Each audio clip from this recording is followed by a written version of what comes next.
Okay, look at this man. Imagine this man is your cousin, your son, your brother, your former classmate. You work with him. This man put his baby batter on a woman at Whole Foods. What in the world? He was sitting up there self pleasuring at Whole Foods and put his baby batter on somebody. And this is, this man. How, what in the world? Like, what are you thinking? Why are you doing that in the grocery store in public? A man is being booked into the DeKalb County Jail on sexual battery and public indecency charges after being accused of exposing himself and assaulting a shopper at a Whole Foods market in Chamblee. So he's Troy Calise, he's 28, and at least he was taken into custody. He was arrested. Think about going to jail for this. Think about that. Okay, so her name is Dr. Sabine Lavelle. She says, I see this gentleman, I see this non-bear walking down the aisle who's pretending to be shopping and he's holding a basket and he looked kind of like a normal non-bear, like late 20s, early 30s, nothing like extra suspicious about him. She says, I bent over to grab the chips and as I was doing that, I felt something wet and warm on my back. So I put my hand on the small of my back and then I saw it was this gooey white substance. And I turn around and I see the guy looking at me and then he zips up his pants. Okay. Gross. I would have died right there. But a bear would never. A bear just wouldn't. A bear would not self pleasure and put his baby batter all over your back.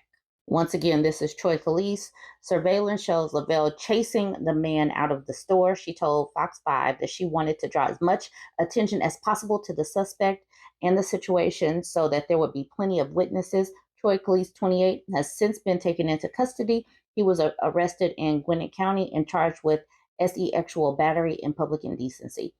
And I hope that this plays out and he gets lots of time and consequences because this is gross, putting your bodily fluids on someone.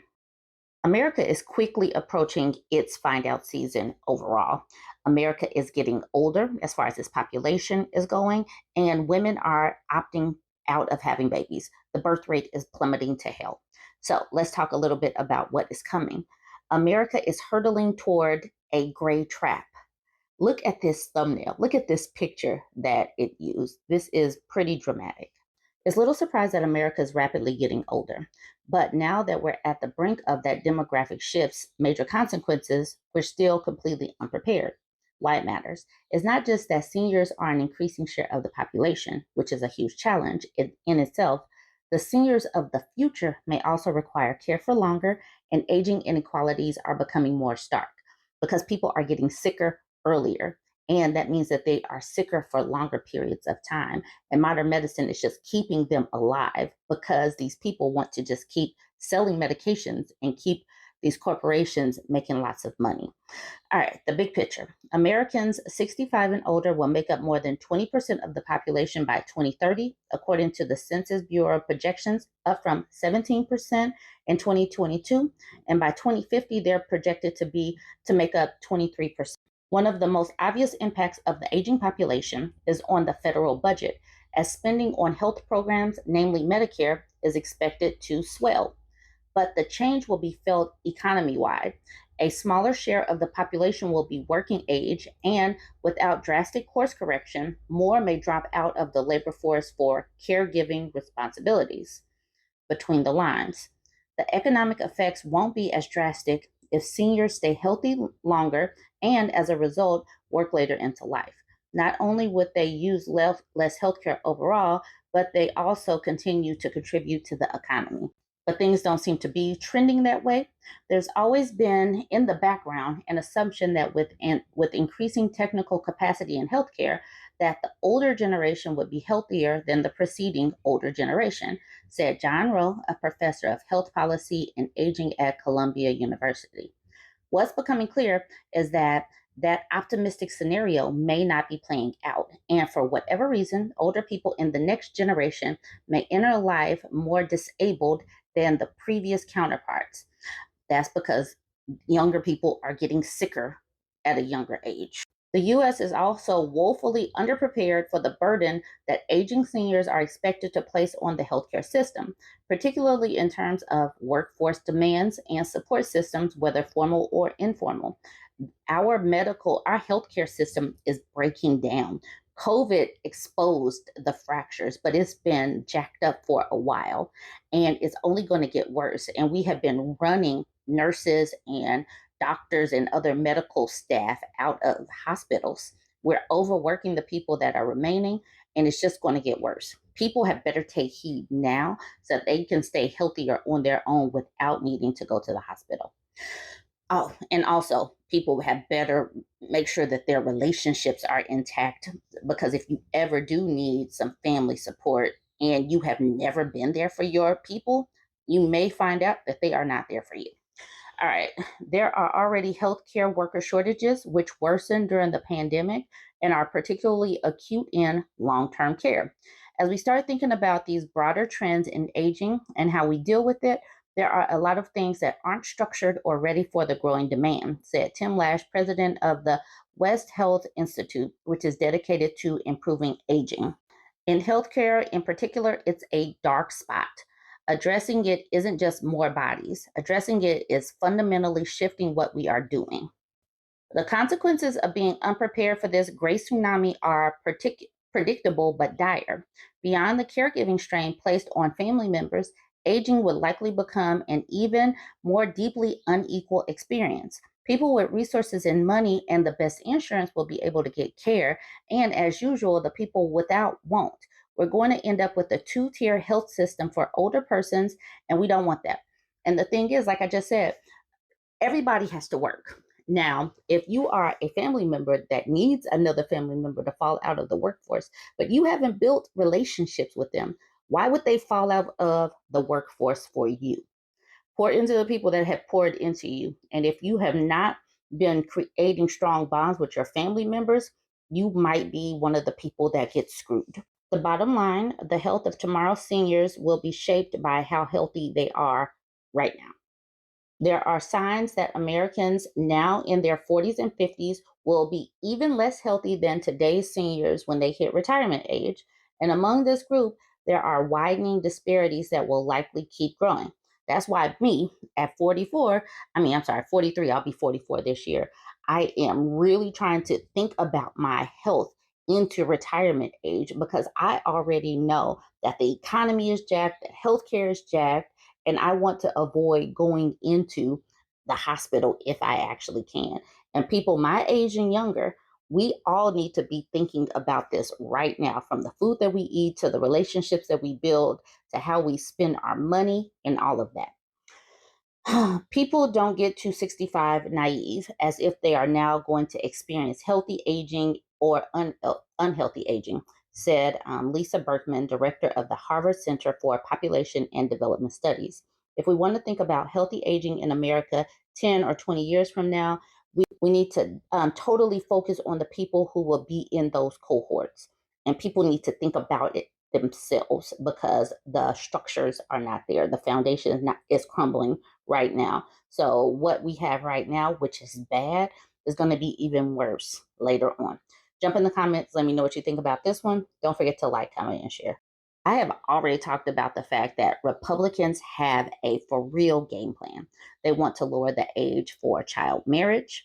They want to make sure that women and girls do not have rights to get rid of babies, even if they were raped or a victim of incest.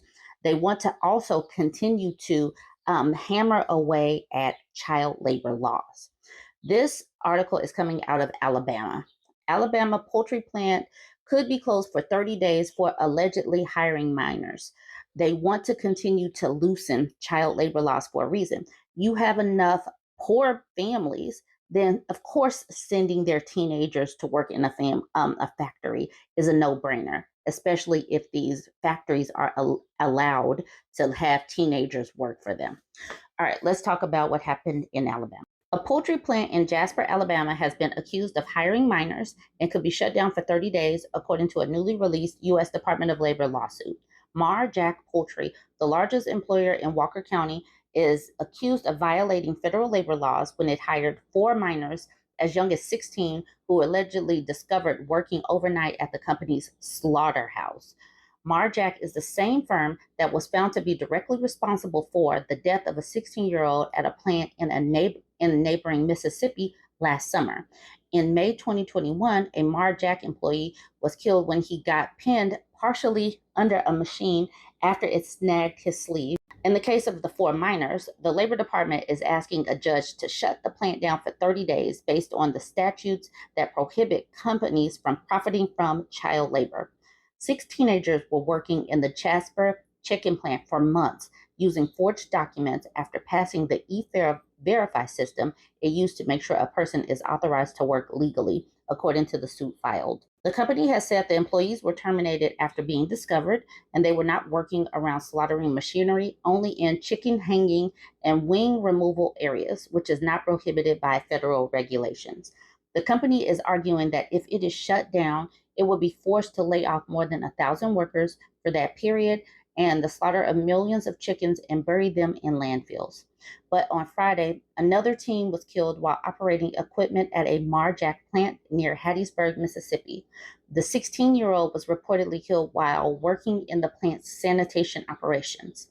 Marjack has said it has taken steps recommended in a new best practices document for the meat processing companies released by the Meat Institute, an industry trade group that was recently published after hiring of children to work in the slaughterhouses became a prominent labor rights issue.